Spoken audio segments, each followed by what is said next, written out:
Bonjour tout le monde, l'épisode d'aujourd'hui sera très technique, ça peut paraître banal, mais c'est grâce à ça qu'on peut vivre et travailler à temps plein dans notre roulotte. On parle aujourd'hui de batterie. Avant d'entrer dans le vif du sujet, je tiens à spécifier que je ne suis pas un électricien, je ne suis pas un spécialiste en batterie ni un ingénieur, donc il y en a sûrement parmi vous qui en connaissent pas mal plus que moi. Je voulais juste simplement vous partager le fruit de mon expérience d'avoir vécu à temps plein dans une roulotte pendant 2 ans et vous partager un peu mes expériences parce qu'on a déjà passé à travers d'un kit de batterie qui sont mortes complètement dans la première roulotte qu'on avait.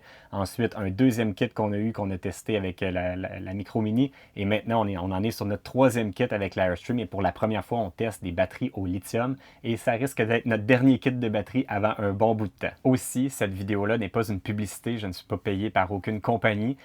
J'ai fait le choix des batteries au lithium avec la marque Reliant tout simplement parce qu'il y avait des très bons prix compétitifs et ils m'ont offert un très bon service, ils ont répondu à mes questions d'une manière efficace. Et puis j'avais vu un paquet d'autres YouTubers qui sont dans le domaine du voyage, soit en VR ou soit en bateau, et ils avaient tous cette marque-là de batterie. Donc je me suis dit qu'au prix que ça coûte, je vais y aller avec une marque qui est connue puis qui risque pas de faire faillite dans les prochaines années pour être sûr que ça va honorer ma garantie puis que mes batteries vont être de bonne qualité. Premièrement, pourquoi choisir des batteries au lithium? Vous avez probablement ça à la maison, une perceuse électrique.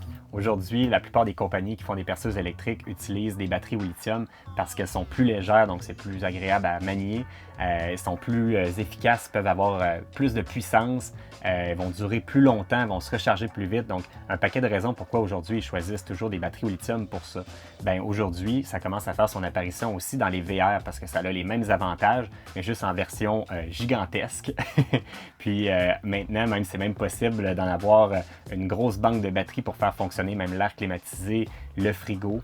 Nous, c'est pas possible parce qu'on manque d'espace sur le toit pour avoir assez de panneaux solaires pour recharger toutes ces batteries-là, donc on en a pris un peu moins.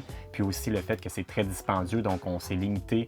Nous, l'air climatisé, on utilise encore la génératrice, puis le frigo, lui, on le laisse sur le propane. Donc, pour nous, c'est pas possible, mais si jamais vous avez un VR avec beaucoup d'espace, c'est possible de faire fonctionner tout ça parce qu'elles sont capables de prendre des grosses charges. Il y a vraiment un paquet d'avantages aux batteries au lithium par rapport aux batteries à l'acide ou aux batteries AGM. Premièrement, c'est vraiment plus rapide à recharger, donc on parle de 4 à 6 fois plus rapide à recharger.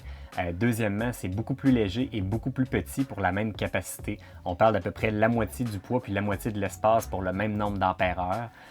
Ensuite, c'est capable de subir des beaucoup plus grandes demandes. Donc, tantôt, je parlais de l'air climatisé, le frigo. Donc, c'est capable de subir des charges que les batteries à l'acide ou AGM ne seront pas capables de prendre. Ensuite, la durée de vie de la batterie à long terme, donc le nombre de cycles de recharge, est 6 à 10 fois plus grand. Donc, les batteries vont durer vraiment beaucoup plus longtemps avant qu'on ait besoin de les changer.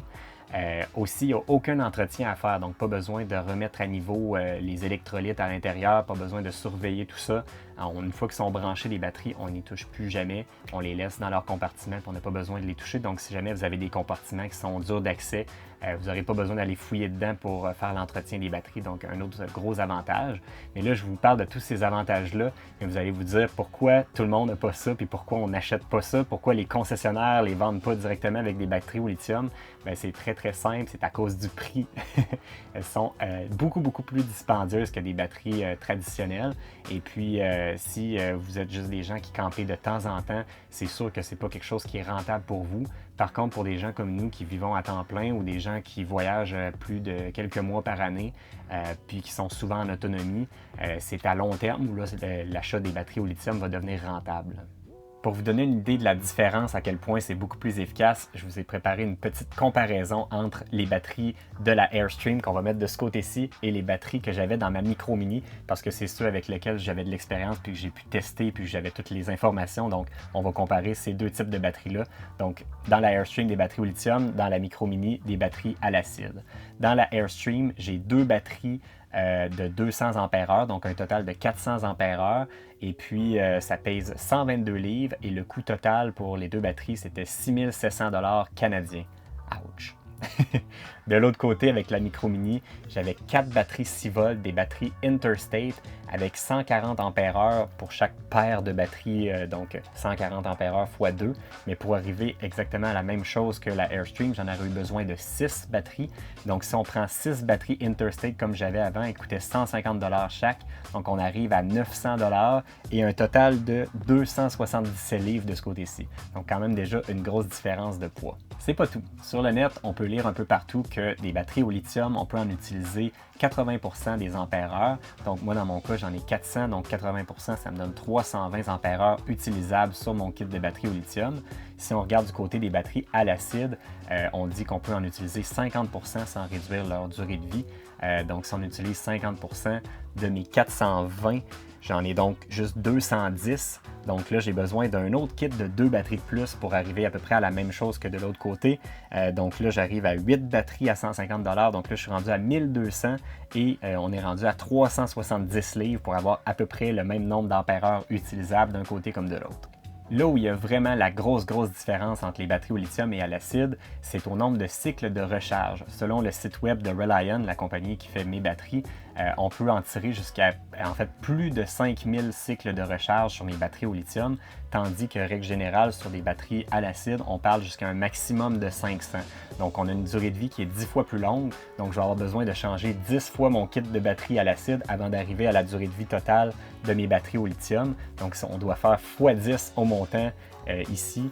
Donc là, j'arrive à 12 000 $. Donc là, c'est là où il y a vraiment une grosse différence. Donc c'est sur le long terme parce que 12 000 $ par rapport à mon 6 700, c'est là où je deviens rentable avec mes batteries au lithium. Mais tout ça en ayant eu plus de puissance, en ayant un cycle de rechargement plus rapide, en ayant pas d'entretien à faire. Donc tous ces avantages-là pour un prix moindre.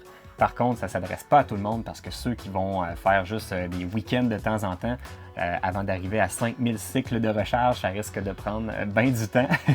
Pour des gens comme nous, déjà, on avait passé à travers de un kit de batterie à l'acide, puis on aurait probablement passé à travers un kit de batterie à chaque année et demi, 2 ans en général. Donc, pour nous, c'est sûr que le lithium devenait rentable à cette étape-ci. Donc en conclusion, c'est vraiment pas un style de batterie qui s'adresse nécessairement à tout le monde, mais dans notre cas, c'est très rentable. Là, ce qui reste à voir, c'est est-ce que la réalité va rejoindre les chiffres? Est-ce que vraiment ils vont durer aussi longtemps qu'on le dit? Est-ce qu'ils vont vraiment être aussi efficaces? Là, pour l'instant, on a moins l'occasion de les tester parce qu'on est en Floride, puis là, on a notre pass Thousand Trails où on campe souvent avec des services. Après l'été, on va être de retour au Québec. On va avoir un peu plus l'occasion de tester en autonomie, puis on vous tiendra au courant des résultats. J'ai très hâte de voir ça. Puis j'espère qu'ils vont durer très longtemps pour le prix qu'on a investi. Donc bref, si vous avez des questions pour moi, n'hésitez pas à le faire dans les commentaires. Si vous connaissez ça plus que moi, puis je me suis trompé sur quelque chose, corrigez-moi dans les commentaires. On en discutera ensemble. Puis sinon, nous, on se dit à la prochaine. Bye!